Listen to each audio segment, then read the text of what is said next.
Terima kasih Anda masih bersama kami. Bagi Anda yang baru saja bergabung, kami hadirkan kembali 3 berita utama hari ini. Jumlah korban meninggal akibat kecelakaan maut di Jalan Turunan Pasar Kertek, Wonosobo bertambah menjadi 7 orang. Diduga kecelakaan akibat rem bus blok. Jenazah ASN Badan Pendapatan Daerah Kota Semarang ditemukan hangus terbakar dengan sepeda motornya di kawasan Marina Semarang. Kondisi jasad tidak utuh karena bagian kepala hilang.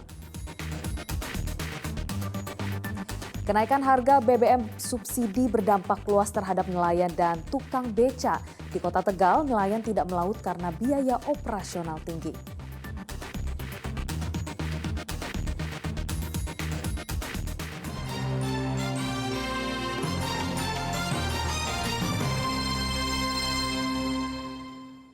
Pasca kenaikan harga bahan bakar minyak bersubsidi, harga sejumlah kebutuhan pokok terus melambung tinggi.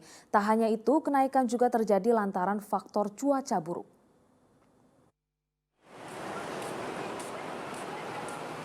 Harga kebutuhan pokok di pasar tradisional meningkat tajam, imbas kenaikan harga bahan bakar minyak bersubsidi. Di Kabupaten Boyolali, rata-rata harga beras naik Rp1.000 hingga Rp2.000 per kilogram. Untuk beras 25 kg harganya mencapai Rp290.000, padahal sebelumnya hanya Rp250.000. Tak hanya itu, harga bawang juga naik. Harga bawang merah dan bawang putih yang semula hanya Rp25.000 per kilogram, kini menjadi Rp30.000 per kilogramnya. Selain itu, emping melinjo juga naik menjadi Rp70.000 per kilogramnya. Komoditas cabai harganya cukup fluktuatif. Cabai rawit merah yang awalnya Rp85.000 menjadi Rp55.000 per kilogramnya. Cabai merah teropong terbilang stabil di harga Rp65.000 per kilogramnya.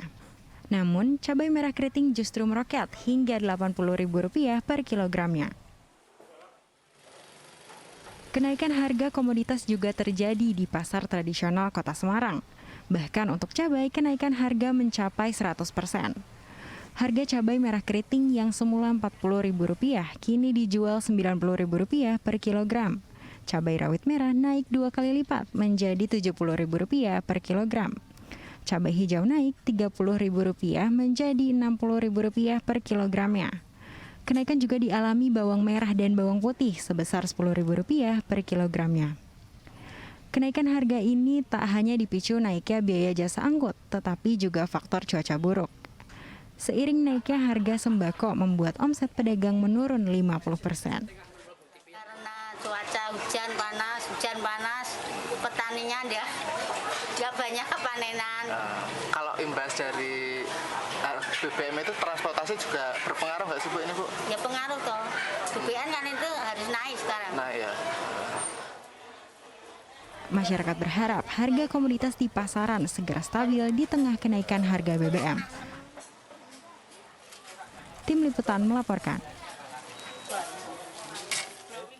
Nelayan di Pelabuhan Tegal Sari, Kota Tegal banyak yang tidak melaut karena tingginya biaya operasional melaut. Sementara di Kabupaten Pemalang, untuk mengurangi beban kenaikan BBM, puluhan penarik becak mendapat bantuan beras.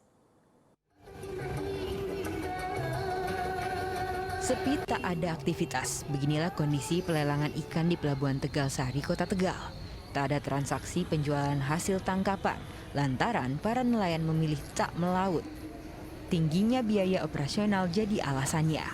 Sejak BBM naik, aktivitas bongkar muat hasil tangkapan memang menurun drastis. Jika biasanya ada 10 hingga 12 kapal bisa bongkar muat ikan dalam sehari, kali ini hanya 2 hingga 4 kapal saja. Karena kapal nelayan itu pada nganggur, nggak bisa beli solar karena harga BBM mahal, jadi nggak bisa melaut, langsung turun gratis, nggak ada bongkar ikan, nggak ada apa. Selain itu, nelayan semakin merugi karena naiknya harga BBM tak diiringi harga jual ikan. Harga ikan tongkol masih Rp23.000 per kilogram. Ikan tenggiri ukuran besar Rp50.000 per kilogram. Dan ikan banyar Rp30.000 per kilogram. Untuk meringankan beban para nelayan, petugas membagikan puluhan paket sembako ke nelayan Moyosari, Desa Bendono, Kabupaten Demak. Bantuan 50 paket sembako berupa beras 2 kg, mie instan dan gula. Seorang nelayan mengaku sejumlah kapal rusak akibat membeli BBM Pertalite dari pengecer. Ternyata BBM yang dijual sudah dioplos. Oplosannya agak kebanyakan kemungkinan bermasalah mesin sama motor. Ya.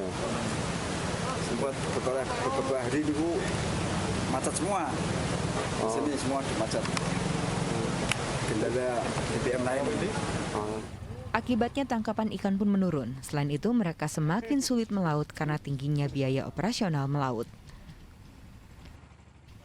Pemberian bantuan juga diberikan di Kabupaten Pemalang. Puluhan penarik becak mendapatkan bantuan berupa beras 5 kg. Pemberian ini untuk meringankan beban penarik becak yang terdampak naiknya kebutuhan pokok imbasnya harga BBM. Salah satu penarik becak mengaku sehari hanya mendapat Rp20.000, bahkan tak jarang tak ada penumpang.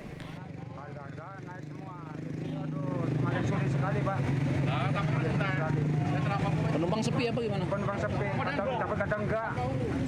Banyak yang enggak dapat setiap harinya. Pembagian disalurkan di Jalan Lingkar Taman, kawasan Sirandu, dan alun-alun kota. Selain penarik becak, pengendara ojek daring dan sopir angkut juga mendapatkan bantuan beras. Tim Liputan melaporkan. Ada festival tak biasa di Desa Kebonsari, Kabupaten Magelang. Tak hanya menikahkan orang, warga di sana juga menikahkan bambu. Festival pengantin bambu diharapkan bisa membangkitkan potensi ekonomi warga sebagai pengrajin bambu. Ini bukan acara pernikahan biasa. Di Desa Kebonsari, Kecamatan Borobudur, Kabupaten Magelang, ada namanya Festival Pengantin Bambu, yang mana tak hanya sepasang pengantin yang dipersatukan, tetapi juga sepasang bambu. Bambu yang dibawa masing-masing pengantin, pria dan wanita, akan diarak keliling sejauh 2 km. Bambu pria diberi nama Bagus Jakapring, sementara bambu wanita Mas Ayu Deling Sari. Kedua bibit bambu akan ditanam di hutan bambu.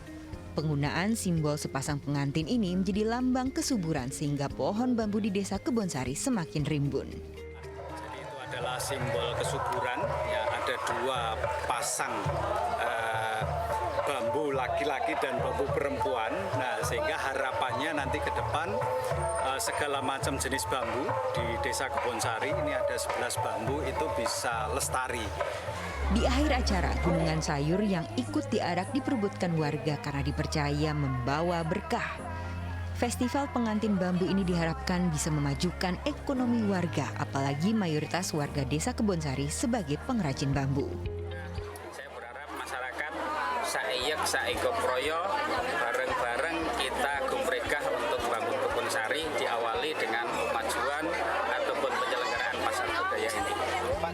Desa Kebonsari juga dikenal sebagai salah satu desa penyangga wisata Candi Borobudur dengan keragaman hasil tangan dari bambu. Wahyu Diono melaporkan dari Kabupaten Magelang. Ya, informasi tadi mengakhiri jumpa kita hari ini. Atas nama rekan yang bertugas, saya Priscilia Claudia mengucapkan terima kasih atas kebersamaan Anda. Selamat beraktivitas dan sampai jumpa.